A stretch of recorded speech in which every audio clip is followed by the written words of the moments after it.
장애인 문화복지신문 제239호 제13면 기사입니다. 의정부시 특별교통수단 행복콜 7대 증차.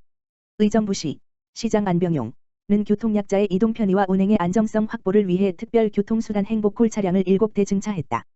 이번 증차는 장애인 복지법 및 관련법 개정에 따라 법정 대수를 충족하고 노후 차량을 교체하기 위한 것이다. 노후 차량 6대를 교체하고 신규 차량 7대를 추가해 오는 7월부터 총 39대의 행복콜을 운행한다. 시는 향후에도 노후된 차량을 지속적으로 교체함으로써 더 많은 교통약자가 안전하게 이용할 수 있도록 여건 개선에 주력할 계획이다.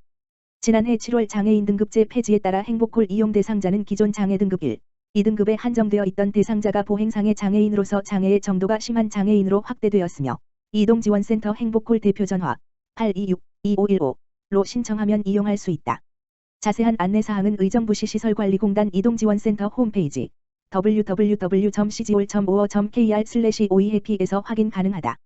의정부시는 특별교통수단 7대를 증차해 운행함에 따라 장애인 등 교통약자들이 더욱 편리하고 안전하게 이동할 수 있을 것으로 기대하고 있으며 앞으로도 교통약자들의 다양한 의견을 수렴해 운영 개선과 서비스의 질 향상을 위해 노력해 나갈 방침이다. 한편 시는 특별교통수단의 효율적인 운행 방안을 마련하고자 지난 2월 교통약자 이동편의 증진위원회를 개최하였다. 특별교통수단 운행 범위를 기존 30km 이내에서 관내 및 인접시군까지 확대하고 광역운행 대수를 증편, 동행콜을 운영하는 등 특별교통수단 운영 방법을 개선하였다. 의정부시 국공리버리니집, 저소득층 아동의 사회진출 자금 지원을 위한 후원금 전달. 의정부시 국공리버리니집, 국공립분과장 한상숙, 5월 11일 의정부시청을 방문하여 저소득층 아동의 사회진출 자금 지원을 위한 후원금을 전달했다. 이번 후원금은 의정부시 국공리버리니집 원장 28명이 자발적으로 참여해 개인별로 36만 원씩 모은 것이다. 이렇게 모인 약 1,000만 원의 후원금은 저소득층 아동의 사회 진출 시 학자금, 취업, 창업, 주거 마련 등에 소요되는 초기 비용 마련을 위한 자산 형성에 지원되는 디딤씨앗 통장으로 관내 대상 아동 약 700명에게 지원될 예정이다. 한상숙 국공립분과장은 매년 소아암 아동 돕기를 실시하고 있지만 저소득층 아동의 사회 진출 자금 지원을 위한 후원금 전달도 의미 있는 것 같다라며 소아암 돕기와 연계하여 진행하고 싶다고 밝혔다. 안병용 의정부시장은 코로나로 어려운 시기에 원장님들의 자발적인 후원금 전달에 진심으로 감사드린다라며 생애 첫 선생님으로 만나는 아이들인 만큼 보육에 힘써달라고 당부했다.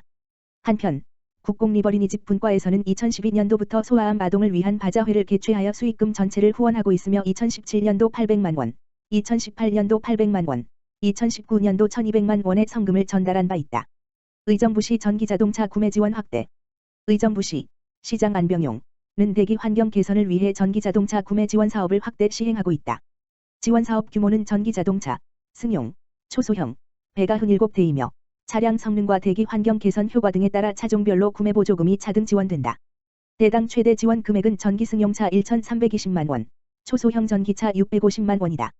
신청 자격은 접수일 기준 의정부시에 6개월 이상 거주한 18세 이상 개인 또는 주사무소로 사업자 등록을 한 기업체, 공공기관 등이며 장애인 등 취약계층, 다자녀 가구 구매자 등은 우선 지원 대상자로 지정, 40대 되어 보조금이 지원된다. 현재 출시된 지원 대상 전기자동차는 승용차 10개사 26종으로 신청 방법은 구매자가 자동차 제작 수입사와 구매계약을 체결하고 2개월 이내 출고 가능한 차량에 한해 환경부 전기자동차 통합포털 www.ev.or.kr/ps/main을 통해 구매 지원 신청서를 제출하면 서류 검토 과정을 거쳐 보조금 지원 대상자로 선정 후 결과를 개별 통보할 예정이다. 2월 17일부터 선착순 접수 중으로 사업비가 소진될 경우 조기에 사업이 종료된다. 이병기 환경관리과장은 전기자동차는 미세먼지의 원인이 되는 대기오염물질을 전혀 배출하지 않는 친환경 자동차로 유지관리비도 저렴한 차량이다라며 앞으로도 친환경 자동차 보급 확대와 충전 인프라 구축을 위해 지속적으로 노력하겠다고 밝혔다. 기타 자세한 사항은 의정부시 홈페이지 https://www.gesayu.go.kr 공고란에서 확인할 수 있으며 관련 문의는 의정부시 환경관리과 대기관리팀 지역번호 031-828-4425으로 하면 된다. 이천시 보행 편익 증진을 위해 대각선 횡단보도 확대 설치.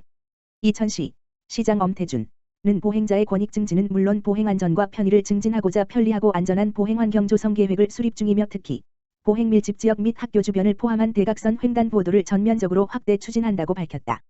이천시는 지난 2019년 시가지 내 보행자가 상시 많은 터미널 앞 사거리와 안전한 통학로 확보를 위해 한내 초등학교 앞 교차로 등 총 7개소에 대해 대각선 횡단보도를 설치하여 시민들로부터 많은 호응을 얻고 있다.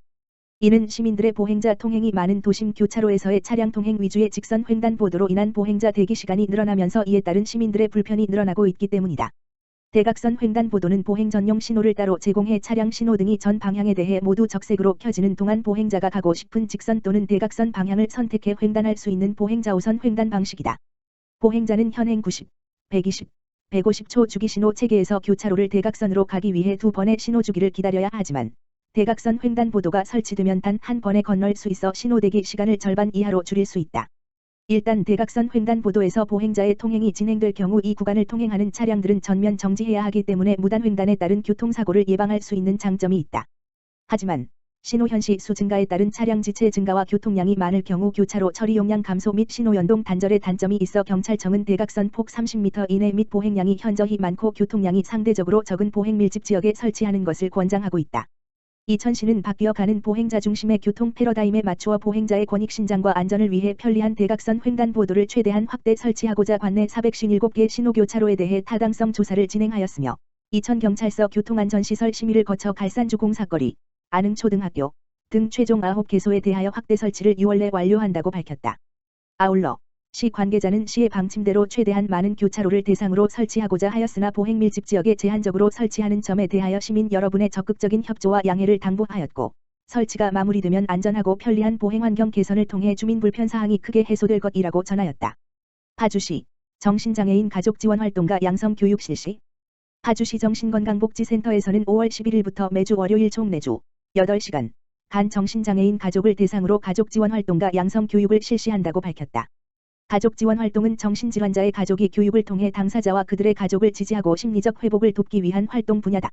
이는 정신장애인의 치료 과정에 있어서 적절한 치료와 관리 주체의 가족이 포함되며 정신장애인 가족 역할에 대한 기대와 관심이 높아져 2020년 처음으로 교육 과정을 기획했다.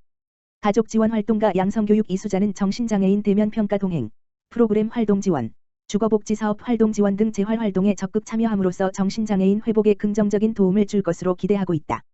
김순덕 파주시 보건소장은 정신질환자의 일상생활로의 복귀를 위해 가족의 지원이 적극 필요하며 양성교육에 참석하신 분들에게 감사드린다라고 말했다.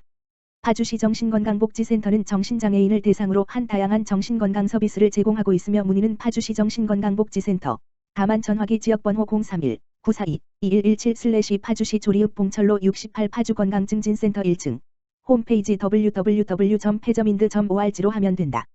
파주 긴급생활지원금 빠른 교부로 위축된 지역경제 긴급수혈. 파주형 긴급생활지원금의 교부율이 5월 13일 기준 90.5%를 달성했다. 빠른 교부에 따른 지역경제 활성화 효과도 가시적으로 나타나고 있다. 5월 11일 기준 파주형 긴급생활지원금 선불카드 사용금액은 약 223억 원으로 지급액 404억 원 중 약 55.2%가 사용됐다. 금촌통일, 문산, 적성시장 매출액 표본조사 결과 파주페이와 선불카드 결제율이 평균 70%를 차지했으며 운정 이마트 및 한울카페 거리 일대 설문조사 결과 80% 이상 선불카드를 사용한다는 업소가 36%를 차지했다. 특히 지난 2월 물결표 쌓인 3월과 비교해 선불카드 지급 후 매출액이 20% 이상 증가한 업소는 약 47%에 달한다. 시는 집중교부 기간 동안 교화 운정을 중심으로 아파트 및 노인정 등 이동 창구 52개소를 포함 총 113개 운영 창구를 운영했다. 또한 신속하고 정확한 교부를 위해 접수 시스템을 도입했으며 8월 31일까지 사용기한이 설정된 선불카드를 일괄 교부해 신청 후 지급까지 걸리는 시간을 단축했다. 파주형 긴급생활지원금은 오는 5월 18일부터는 파주시청 인력 지원 없이 읍면동 행정복지센터에 최소 인력으로 교부한다.